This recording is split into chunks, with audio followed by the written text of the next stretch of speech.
Hello everybody and welcome along to this particular edition of the Rebel Wild Ball.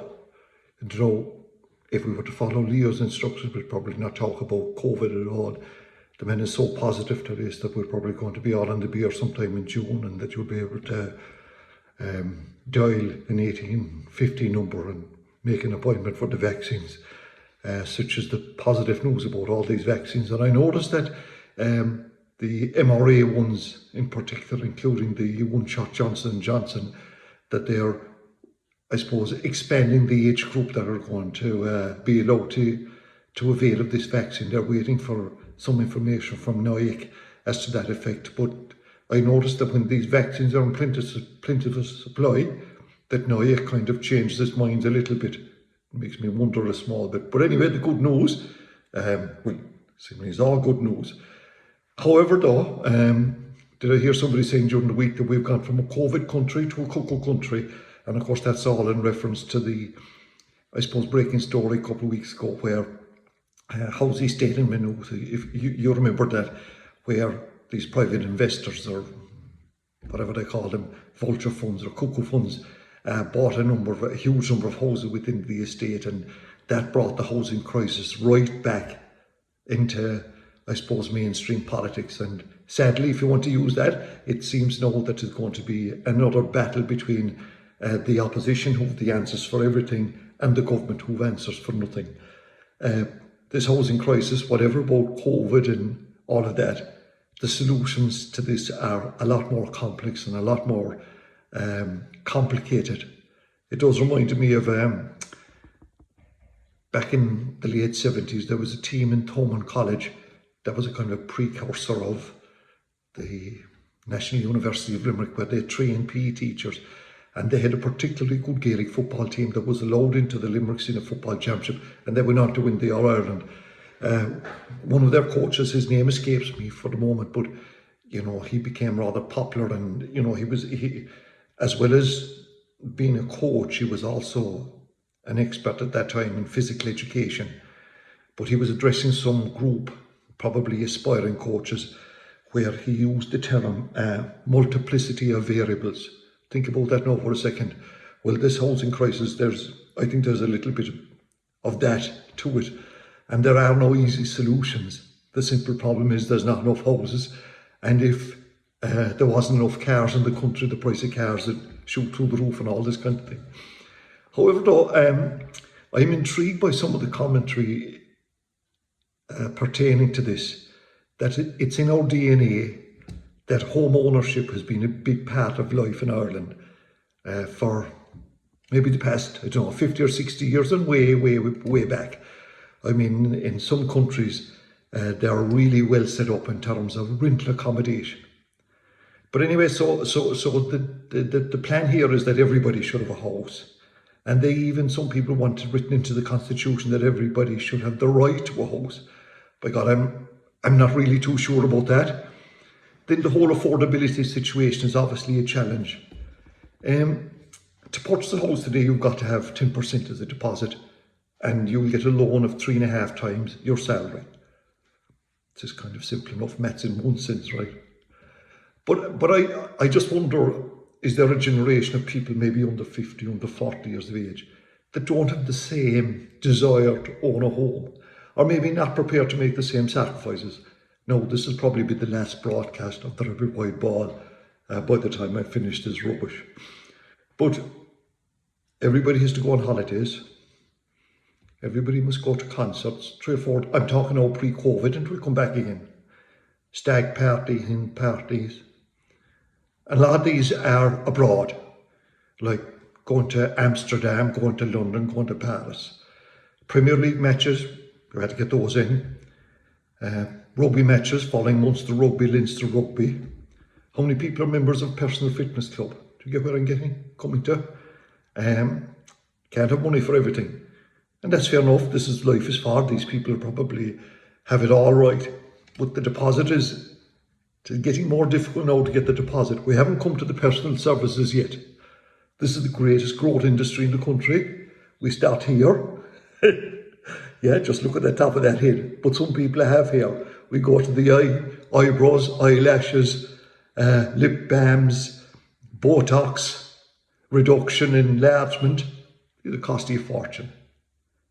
I'm just making the point that maybe the 40,000 that you need is hard to put together when you need the money for all of that. And sometimes, if there's some young person listening, and I doubt if they are, or watching, it will be kind of interesting to see how much a person will spend again and has spent, or did spend pre-COVID on all what I've mentioned there to you. So maybe there is just hard to have the books for everything. But anyway, I've probably lost complete credibility with all that trial. An organisation that has lost credibility in the way they treated victims of Northern Ireland violence with the British government. And some of our, shall we say, more mature listeners will remember back to when the trouble started in 1969, and then in 1971, August 71, they introduced internment, where basically people were whipped up off their homes and houses and off the streets and thrown into, they were called internment camps without trial. And probably that time in August, I think it was the 9th to the 11th of August, in 1971, the so-called Balkymurphy Massacre took place, when people were probably out protesting. They were, of course, and they were shot by the parachute regiment of the British Army. 10 people, maybe there's doubt how one of them was shot. During that period, all over Northern Ireland, there was 19 people shot in that 3-day period. But anyway, it's 50 years, and the families of the people in Balkymurphy have been looking for justice. And of course, when it happened last Tuesday, when the coroner's report said these were innocent people, they were unarmed, maybe that looked like an easy thing to achieve, but you can imagine what they went through in those early days when there was no one listening, and the British government at every hand's turn were putting obstacles in their way, and maybe other institutions as well. But anyway, the victims, their families now seem to be happy with that. But I was just wondering where Boris would come into it in terms of the apology. And he did that yesterday, seemingly in a kind of a private meeting with the minister, with the First Minister and the Deputy First Minister, and that really annoyed the victims, because if he was really genuine about it, and if he wanted to educate the English people or inform them somewhat about the history of that part of our country, he would have stood up in the Commons, or even stood outside 10 Downing Street and issued an apology. Now seemingly he's now going to write to the families. But that was really a dark period. But for those families, it was great that, eventually they seem to have got, some form of closure. Now, you remember last week we were talking about that Boris, because it was coming up to the election in Scotland, and he wanted to show that, we're a great country and we'll defend our army, that he was talking about an amnesty to soldiers who had committed crimes prior to the Good Friday Agreement in 1998. There probably will be no amnesty, but what an insensitive time this came up. And in case any of you were thinking that this is a broadcast on behalf of some paramilitary organisation, far from it, I would, like everyone else, there was atrocities all over Northern Ireland and innocent people on every side of the divide subsequently, but that was back at the very start of it. Anyway, moving on to maybe Gaelic Games. Can we start with those? And last weekend the Cork hurlers had a good win over Waterford. Couple of things about it. It gave rise to terms like starters and finishers, and two of the finishers, Shane Kingston getting a great goal. My God, there was such skill in that. And Alan Connolly, the young man from Blackrock. And there was a number of Blackrock players on it. So they came on. So, they've no starters and finishers. Was there evidence of Donal O'Grady's coaching, man-management skills in there? There probably was. By the way, the hurling league is nothing but a series of challenge matches. We've got to say that as well. But Donal Cusick on the Sunday game, he was one of the panellists, and he was on with Shane Dowling, the former Limerick hurler. And he was pontificating about how good Cork were. And he was really going to town on it. And, Some people can say a sentence in one way. Other people have to bring other parts of their personality to bear when they're giving this information. But anyway, the Limerick panellist, Shane Downing, just turned to him and said, "Do you think Cork can win the All-Ireland?" And he was off. Of course they can, and they can beat Limerick as well. Now, Cork are playing Limerick in the Munster Hurling Championship. There's good enough, Cork have good history against Limerick, but I would imagine Limerick now, not that they needed any motivation. Motivation doesn't win these matches. But at the same time, I'd say it will be a nice one. And also remember that this year, the trophy for the Senior Hurling Championship is the McMackey Cup. So I think Limerick will want to win this Munster Hurling Championship. Do they want to win them all? They do. So Cork play Tipperary this weekend. They played in Thurles. That game is on at 7:30 Saturday night, and you know the team for that I think is going to be announced on Friday night. By the way, the new goalkeeper, Patrick Collins, he did really well. His brother, by the way, Ger Collins, is really nice family, and his brother is the sub on the team. So it'll be interesting to know how, you know, Tipperary are they were thrilled not to lose that match last week against Limerick. So you know, they'll be wanting to win that. It wasn't the greatest weekend there for hurling, but look, it was the first round of the first round of the league, and this. It was the first round of their series of challenge matches, so to read too much into it, you know, but like they mounted, it wasn't the most exciting fair of all time, certainly wasn't. The Cork footballers though are back in action this weekend. They have to play all their matches away. Look, there's one match, they play Kildare and Thurles, and that game goes on it's a Saturday evening, I think it is, Saturday afternoon at 3:30, and this is a really competitive league. You might laugh at this now, but Division 2 is divided into two sections, 2A and 2B, and 4 teams in each. So every team plays 3 matches, and the top 2 teams will play the top 2 teams in Division 2B. And for the record, that's teams like Mayo, Down, Meath and Westmeath. And whoever wins that will be, the 2 winners will be promoted. But there'll also be 2 teams relegated. And if you end up in the bottom 2, if Cork end up in the bottom 2 of their group, they're only they're only one loss away from being relegated back down into Division 3. So can Cork get relegated? It certainly can. Can they get promoted? They can. Maybe it would be best if they just stay there. Ronan McCarthy is going to be back on the sidelines for that game on Saturday. The team is going to be announced later on the Cork website, I think around 9 o'clock. In other J news here in Cork, we had the leagues being the league programme. This is the club league programme, which will begin on the I think it's the 7th of June. And basically, what's going to happen is that you know, all the divisions in Cork, they're divided now into groups of 4 instead of groups of 8 or whatever, and they're going to have what's called league cups. So there's going to be the Division 1 League Cup, Division 2 League Cup, and so on. A team will be guaranteed 3 matches, which I think is great. The hurlers and you know, football teams 3 matches, hurling teams get 3 matches, and it's great. Hopefully that, you know, all of that will happen. Also, I noticed during the week that there's a lovely photograph in the Irish Examiner this morning of Keary's, who are now the van sponsors, I suppose. You know, the way all these teams now have to have these vans, and I noticed in the recent past that the commercial side of the Cork County Board seems to have got its act together big time, and they're getting sponsors on board. And look, this is what happens if you've got to survive. You have to try and get in as many sponsors as you can, give them all titles.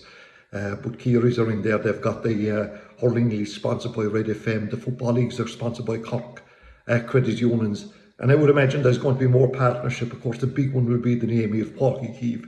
So by the way, if there's any company out there that's a couple million for the next 5 years, like, it's obviously attractive, you know, in terms of, you know, companies do get involved in this. And I think the more companies that get involved, more it sets an example. I'm not saying monkey see, monkey do, but, you know, it's the exemplar policy. So yeah, it's been a good time for all of that kind of thing.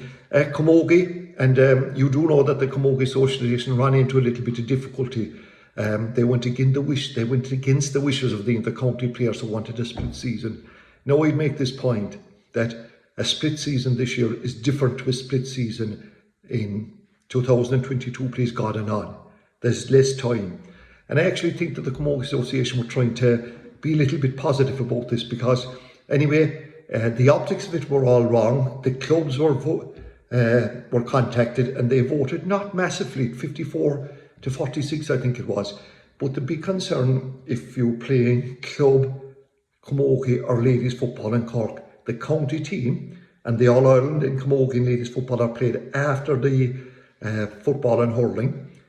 Unlike the Cork football team, or maybe the Cork hurling team, you can be guaranteed the Cork Camogie and ladies football team will be in action right up to the very end.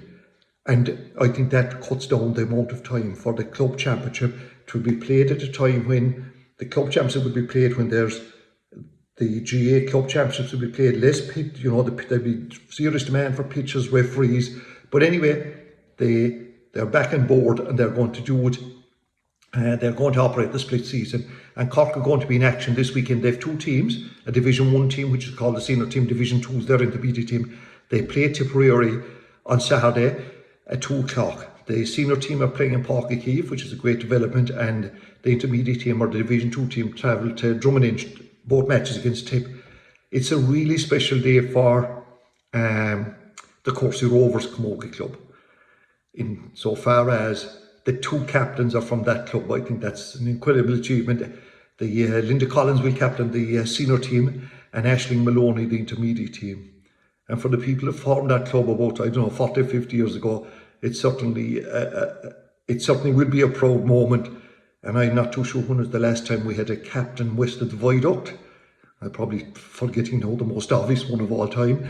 But anyway, you can be taken for granted. It's the first time that a club west of the viaduct produced the captain of two Camogie teams on the one day at a senior level.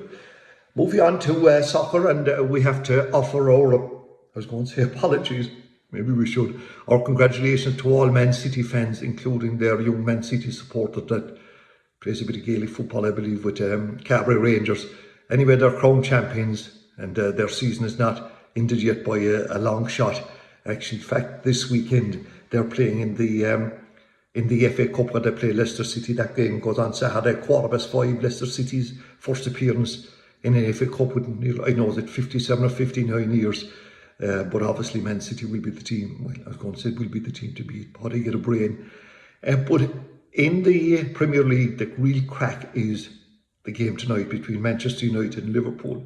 Now, during the week, United, according to some Liverpool folk, produced a weakened team for their match against Leicester and lost.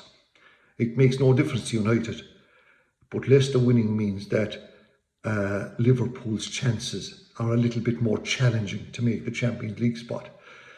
You would think that, listening to some Liverpool fans, that United put out their junior B side on this particular game.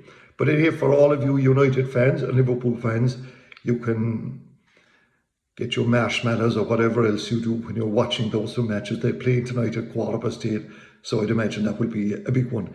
In League of Ireland, the two Cork teams are in action, and after contrasting fortunes last weekend, we have Cork City. They play UCD on Friday after their big win last weekend against Wexford. But Wexford are at the bottom, so this is a real test now of where Cork are, and UCD are top of the league. So that game goes on Friday night in Belfield. On Saturday night then at 7 o'clock, Cove Ramblers, who got a really serious hocking last week against Galway, they take on Shelbourne, and Shelbourne second place. So big matches for both Cork, for both Cork clubs. In rugby, we're another monster game in this infamous Rainbow Cup. Where this cup is going to go, we're not too sure. The organisers still hope that there's going to be a Northern versus Southern Hemisphere final. Whereas the Ireland, the clubs in Ireland, the provinces in Ireland are playing against each other. Down in South Africa, there's a similar carry-on going on there. And you have the teams in Wales, and then you have Scotland and Italy kind of involved as well in these matches. In a couple of weeks' time, Munster and Leinster are going to play some other clubs. that's kind of decided. But back to this weekend, Munster play Connacht. Munster won their 2 games. They should beat Connacht. That game goes on in Thomond Park, 6 o'clock on Friday evening, I think it is, yeah. And then a little bit later on, Leinster play Ulster. No, whether there's going to be a final, and if the South African teams are not allowed to come here or come up, there will be some sort of a final between, I don't know what teams. Munster have a really good chance of being there. There's money in this. So even though I think people are well tired of some of, there's so many of these kind of Munster, Leinster, Munster, Connacht games, I think it has lost some of its value. But anyway, it's on, and there could be a possibility of money. Finally, in golf, and remember last weekend, we had the Kinsale golfer, John Murphy, who was part of the Great Britain and Ireland Walker Cup team. Himself and Mark Power were the only 2 non-Englishmen on this team. There was no Scotsman or no Welshman. And even though that the Americans won, and the fact that the team, the players that played that American team, the majority of them are the top players in the world, I thought the 2 Irish guys did really well. And I'd say for John Murphy, who's in the Kinsale Golf Club, it's only a matter of time now before he turns professional. But one man who has turned professional is the Mallow golfer James Shugrew. You remember, some of you will remember, he won the British Amateur Championship in 2019, and then COVID came in, and I suppose it upset some of his momentum. But he's back on the tour. I think this is his first big one. It's the I think it's called the Challenge Tour, and he's playing this weekend in Malmö in Sweden. It's a long journey, but it's it's great that a talented young man like him. So basically, we send him the best wishes. And we thank you for tuning this way and listening to this particular broadcast, or watching, or whatever way you mean. And if we were over the top about why young people haven't got the deposit of the house, we think they're our lack of understanding. Till the next time, thanks for tuning.